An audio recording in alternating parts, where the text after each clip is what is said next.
Les citoyens de l'Union européenne ont remis formellement leurs 49 propositions pour renforcer et améliorer le projet commun, ainsi que le fonctionnement des institutions. Parade militaire et discours justifiant la guerre en Ukraine, Vladimir Poutine a présidé les commémorations de la victoire contre l'Allemagne nazie. Pas de défilé à Kiev pour ce 9 mai, mais un discours offensif du président Zelensky. Il assure qu'il y aura bientôt 2 journées de la victoire. L'ancien Premier ministre François Fillon, condamné en appel à 4 ans de prison, dont 1 ferme, dans l'affaire des emplois fictifs de sa femme Pénélope. Scène rarissime au Parlement européen à Strasbourg. Des jeunes artistes réalisaient comme chorégraphie la danse de l'Europe pour marquer la clôture de la conférence sur l'avenir de l'Europe. Le plus haut possible. Lève un genou qui t'entraîne vers l'avant. En ce 9 mai, journée de l'Europe, les 49 propositions de cet exercice de démocratie participative ont été remises aux dirigeants de l'Union. Cette cérémonie ponctue 1 an de débats et de discussions entre citoyens et responsables politiques, répartis en plusieurs panels consacrés à différents thèmes. La très grande partie de ces propositions concerne l'économie, l'emploi, le climat et le quotidien des Européens. D'autres touchent au fonctionnement même des institutions et nécessiteront de profondes réformes du processus décisionnel de l'Union. Nous travaillons pour mettre sur la table l'abolition du droit de veto au Conseil, car nous voyons qu'avec ce veto, l'Europe ne peut tout simplement pas prendre de mesures. Lors des sommets européens ou en matière de politique internationale, les décisions doivent être prises à l'unanimité pour pouvoir être adoptées. En cas de crise, comme la guerre en Ukraine, cette procédure retarde la mise en action de mesures, comme par exemple lorsqu'il s'agit de sanctionner la Russie.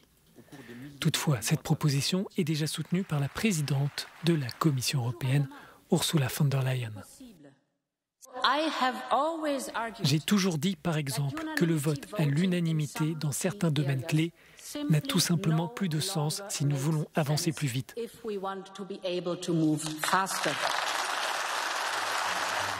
Réaliser certaines de ces réformes nécessitera un changement des traités. Or, 13 États membres sont déjà très réservés à propos d'une telle possibilité. Dans un document signé, ces capitales évoquent une procédure inconsidérée et prématurée. Ces gouvernements jugent qu'un tel engagement détournerait l'énergie politique de la recherche de solutions aux préoccupations des citoyens. Toutefois, les recommandations de la conférence sur l'avenir de l'Europe ne sont pas contraignantes.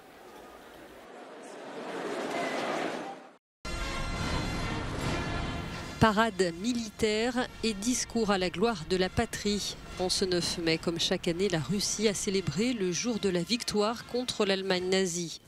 Une occasion pour Vladimir Poutine de dérouler sa propagande, plaçant la guerre en Ukraine dans la droite ligne de celle de 1945. Le président russe a proclamé que son armée combattait en Ukraine pour défendre, je cite, la patrie face à la menace que représente son voisin soutenu par l'Occident. La défense de la mère patrie quand son sort est en jeu a toujours été sacrée, a-t-il dit, citant des moments clés de l'histoire russe dans les siècles passés, telle la bataille de Borodino contre Napoléon. Il a également évoqué les combats contre l'ennemi près de Moscou et Leningrad, Stalingrad et Koursk, mais aussi Sébastopol en Crimée et la ville ukrainienne de Kharkiv. À présent, vous vous battez pour notre peuple dans le Donbass, a-t-il clamé. Vladimir Poutine a répété que l'intervention en Ukraine répondait à une menace de Kiev qui, soutenue par l'OTAN et Washington, préparait une attaque contre les séparatistes pro-russes dans l'est du pays. Tout indiquait qu'un affrontement avec les néo-nazis, les adeptes de Bandera, sur lesquels les États-Unis et leurs jeunes partenaires misaient, serait inévitable. La Russie a opposé une riposte préventive à l'agression. C'était une décision opportune et la seule bonne décision. La décision d'un pays souverain, fort et indépendant. Dans ce bref discours, il a aussi souligné que tout devait être fait pour éviter, je cite, que l'horreur d'une nouvelle guerre globale ne se répète.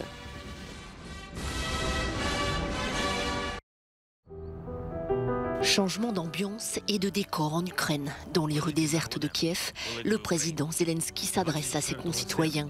Il n'entend pas laisser à la Russie le soin de s'approprier seule la victoire sur l'Allemagne nazie il y a 77 ans.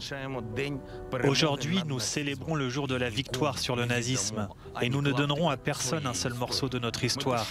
Nous sommes fiers de nos ancêtres qui, avec d'autres nations de la coalition anti-hitlérienne, ont vaincu le nazisme. Et nous ne laisserons personne annexer cette victoire, se l'approprier.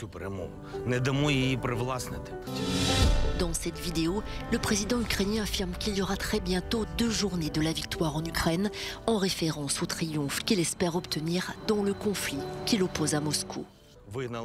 Les nazis ont été expulsés de Yalta, Simferopol, Kerch et dans toute la Crimée. Mariupol a été libérée des nazis. Elles ont expulsé les nazis de toute l'Ukraine, mais les villes que j'ai nommées nous inspirent particulièrement aujourd'hui. Elles nous donnent la foi que nous chasserons les occupants de notre propre terre à coup sûr. Et le président Zelensky affirme, je le cite, que seul un fou peut vouloir répéter ce qui s'est passé pendant la Seconde Guerre mondiale, une allusion claire au président russe, Vladimir Poutine. L'ancien Premier ministre français François Fillon a été condamné en appel à une peine de 4 ans de prison, dont 1 ferme, pour l'affaire de soupçon d'emploi fictif. Il écope également d'une amende de 375 000 € et de 10 ans d'inéligibilité. L'ancien candidat à l'élection présidentielle a fait savoir qu'il allait se pourvoir en cassation. Révélée par la presse, l'affaire surnommée le Penelope Gate avait empoisonné la campagne de François Fillon, alors candidat pour la droite. Pour rappel, en 2017, le journal satirique Le Canard enchaîné révèle que Penelope Fillon aurait été rémunérée plus de 500 000 € entre 1998 et 2007 pour plusieurs missions en tant qu'attachée parlementaire et dans une revue littéraire. Des missions que les avocats généraux du procès ont qualifiées d'impalpables, voire d'évanescentes. Ni François Fillon ni son épouse n'ont choisi d'être présents au moment de l'annonce de la décision de la Cour d'appel de Paris. Celle-ci est moins sévère qu'en première instance, durant laquelle l'ancien Premier ministre avait été condamné à 5 ans de prison, dont 2 fermes.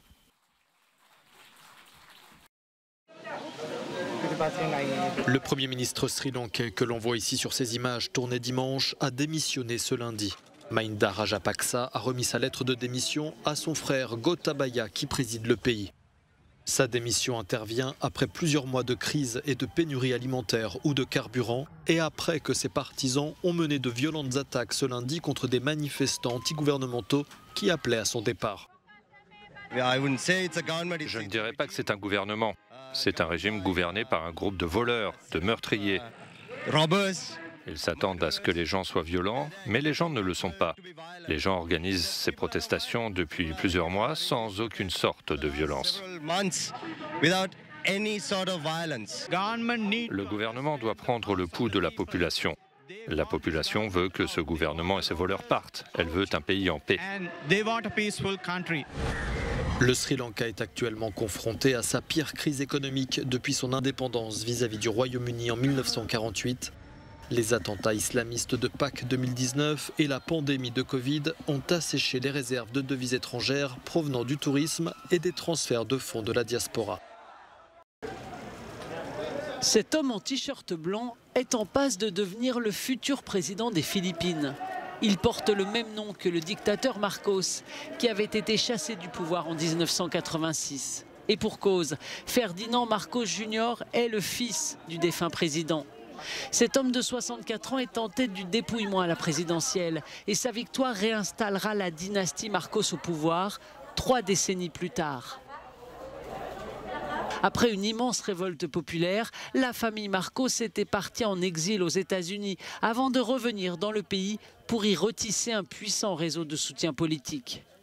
Face à Leni Robredo, sa principale rivale, Marcos Jr. a mené une campagne électorale plutôt terne, attirant des foules moins nombreuses. Mais les tractations politiques, notamment une alliance avec la fille du président Duterte, lui assurent la victoire. Après 6 ans de gouvernement autoritaire de Rodrigo Duterte, les militants des droits de l'homme, les dirigeants de l'Église catholique et les analystes politiques craignent de voir Marcos Jr. auréolé d'une large victoire, diriger le pays de façon encore plus autocratique.